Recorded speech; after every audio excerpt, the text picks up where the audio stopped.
Oh, hello, I'm Eva, and today we're doing this very wearable nude look.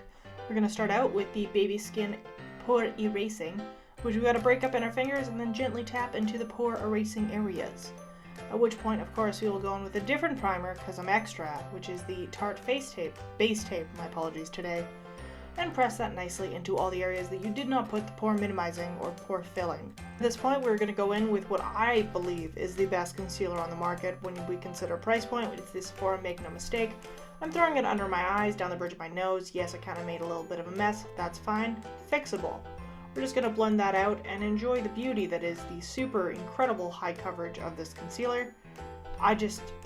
Have I told you guys that I like it before? Feel like I have. Gonna tell you again. Really like this concealer. It's really inexpensive. Suggest that you try it. Anyways, now that my eyes are the color of ghosts, which is really what I strive to look like on the daily, as you can tell, because, yeah. Anyways, we're gonna move on to the NYX Total Control Foundation. What I'm doing here is putting it in the center of my face in hopes that under the next concealer, we will have a lot of brightness in the center of the face.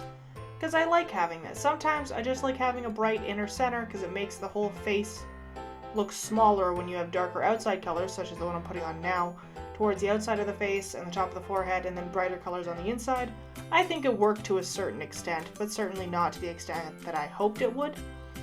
But it did also get rid of having heavy foundation too close to my eyes, which, you know, is its own little bonus in the end. Anyways, once we're done blending this out, we're going to go in with, you guessed it, my Cell powder, because it is my absolute favorite. And as you guessed it, we're going in with somewhat reckless abandon, because is there another way to put on powder than with just flying powder everywhere? Probably, but I don't do it that way. So we're going to put it everywhere. Don't forget your neck, by the way. Never forget your neck. Anyways, we're going with the Tarte Feisty Amazonian Clay blush. Not my favorite, but for today's look, it's a little more subtle. So we're throwing it from cheekbone to, oh, what's the name for it? How did I forget? Temple. There we go. Cheekbone to temple. I'm a genius. Anyways, let's give me some brow benefit with the super easy brow mascara wand, which, again, if you don't like doing the hard line, 100% suggest using this. You get those beautiful full brows without a lot of effort and without a lot of money. Now grab your Scotch tape and your Sephora Pro palette. Let's get started with this thread shade. Now we're putting the thread alongside our tape line, which we've done in kind of the extend. If you were to extend from your waterline to the edge of your eyebrow, that's kind of how I position the tape. And we're filling from the line of the tape in towards the inner corner of the eye, keeping it off the lid and off the brow bone. We want to keep it more in that ocular socket, and fill in from there. The reason that we're doing this is to create that nice kind of artificial cat eye from the whole eye instead of just from our aggressive black liner down the road. At this point, we're adding the hazel to the outside, and we're actually pulling that down onto the little, because we want to have a little more drama going on, you know? A little more drama. We want to pull that cat eye effect a little further.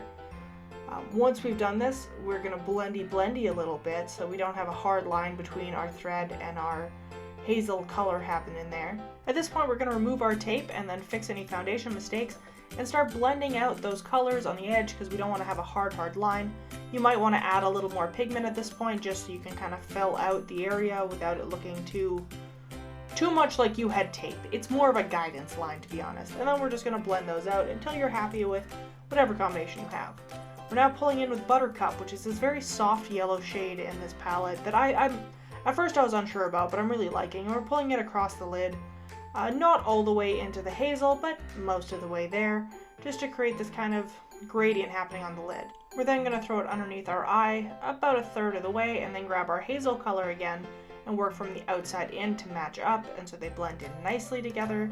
You do have to blend this out a little to make it look natural and follow that line that we established earlier. We're then going to go in with my favorite liquid liner, which is the Ico Black Magic, and throw on a rather drastic cat eye today. I'm feeling like because we're going so natural, you need a little more boldness on your eye. That being said, of course, if you don't want to do a cat eye, you are not required to. This look will work without it.